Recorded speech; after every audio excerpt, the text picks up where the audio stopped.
Hi everyone, I'm going to do a little quick video on how to do a little technique that I have been playing around with. So I had some ideas of using some different paper this time, but these are the cards that I did to start with, and it's using baby wipe technique, and then I just used black cardstock to get the shadowing effect on that, but quite effective, and you can do it with any colours.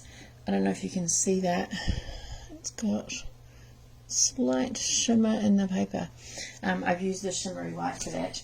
I'm just going to use a piece of the celebration paper which has got foil designs on it, which has got a nice little, so I quite like this little pattern, which is in silver and white. So you're going to need a baby wipe. You're just going to fold that into making like a little stamp pad for you. Now it is a bit of a messy technique, so if you don't want to get messy hands, wear some gloves.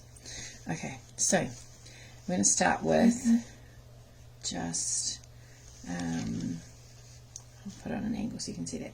I've got my re-inkers, so I've got Daffodil Delight, Pumpkin Pie, Rich Razzleberry, and Blackberry Bliss, which I might not do Blackberry Bliss actually, Shaded Spruce and Nutmeg Navy. So I'm just going to put the Blackberry Bliss out to the side, and I'm going to start with the lighter one, and I'm just going to use, I've got Daffodil Delight. I'm just going to use the edge of my baby wipe and just put a few drops on and rub it over the top like that, and then just grab my baby wipe so that I can get hold of it like that.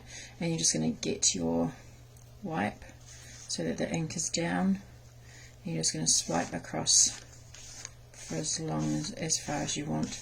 Now you might get, you don't want to do too much because obviously the baby wipe is wet, but the more you use it, the lighter it becomes as you're going through. So as you can see, I haven't put any more ink on there, but I've managed to do the 3 pieces that I've got there.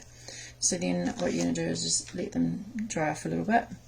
I actually am being really cheap, and I'm reusing my baby wipe with a different colour, so I'm going to now use the pumpkin, put the lid back on that one, sorry, and then I'm going to just do Pumpkin Pie, which is a little bit darker, and then I'm going to start blending that across the yellow there and coming down a bit more. Oops.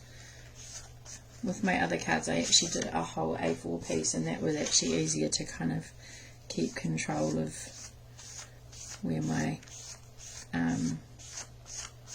ink was. Actually, I wanted to try this on an angle, so now that we've got the yellow there, I might just kind of go softly this way so that it gives me, so as you can see, the colour is kind of wearing out. Alright, so this is just a small piece that I've got, so I'm going to do the angles on it on that one. And I'm just going to fold my piece down again. This time I'm going to use some Rich Razzleberry.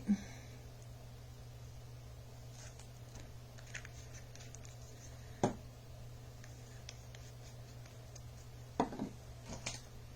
then I'll start with my darkest ones. That way all my pieces are the same kind of depth of colour, and you just start off, whoops, just start off, but go over so that it all blends and you don't end up with a line. Like so. I can feel my paper's starting to get a bit wet, so I don't want to go over it too often. But it gives a nice, and as you can see with this, it makes that pattern show up a lot better. And then going across that way on my other piece, like so. Okay, I think my wipe's done, so I'll get a new one. So I got 3 colours out of that one wipe, which is really quite good. So what I've done is I've folded it into 3, and then I've just folded over and then folded over just to give me a little bit of something to hold on to, and so I don't end up with ink all over myself. Some colours are better at coming off than others. When I did it last night I ended up with yellow hands everywhere, so I'm not real keen to do that again today and just get rid of the excess. So I've now got shaded spruce, which I'm going to go over and blend over the purple. Oops. Hold that in place. And again, because this is designer series paper, it's a little bit thicker, it's a little bit thinner, so it does kind of move around a bit.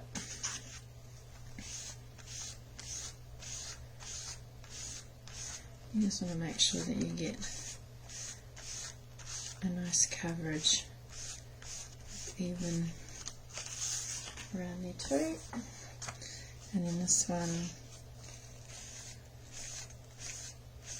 a little bit there, get a darker colour over. Okay, and then the last one that I'm going to do is I'm going to use Night of Navy. I actually really like that shaded spruce on there, that's really lovely, come up really nice. Okay. Now obviously Night of Navy is quite a dark blue, so I'll bring that silver out really well.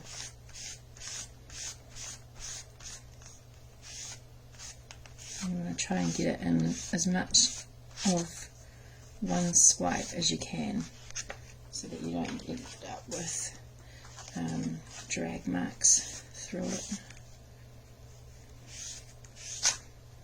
I obviously didn't put as much on here as I have with the other colours, because it hasn't lasted as long. I've managed to pick up some green and smudge that in down the bottom as well. Okay, there's only a small piece of left on the bottom there that we need to do.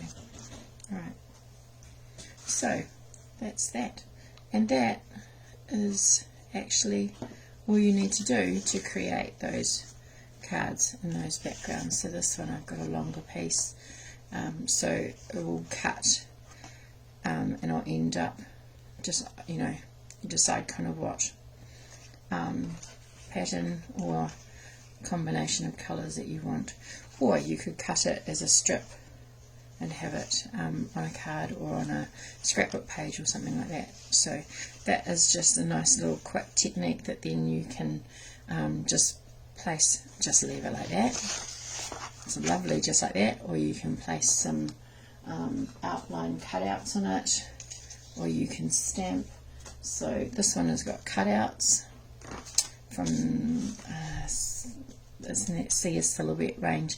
This one here is black embossed as a stamp with the shimmer black, and then the tree cut out to go on top of it. And then I've just matched the colour bases, put a black outline behind it just so that it stands out a bit more from the colour. But you could do the same with this, or you could just put a sentiment on it and mount it on a piece of your favourite colour cardstock. Okay, feel free to show me what you've done if you get a chance to have a create of these little things. I know not everyone gets re-inkers, but it is also not only a good idea because it gives you more techniques that you can use, but you never know when your stamp pad's gonna, especially if it's one that you love, kind of just need a little bit of a top up of ink. I've had these, like, probably Daffodil Delight's probably one of my oldest ones, and I'm only just about a third of the way down. Some of these haven't even really got much out of them at all because they've been used more for these techniques rather than re-inking my stamp pads because they've lasted quite well on my stamp pads. Okay, thanks so much. I'll catch up with you later. Bye.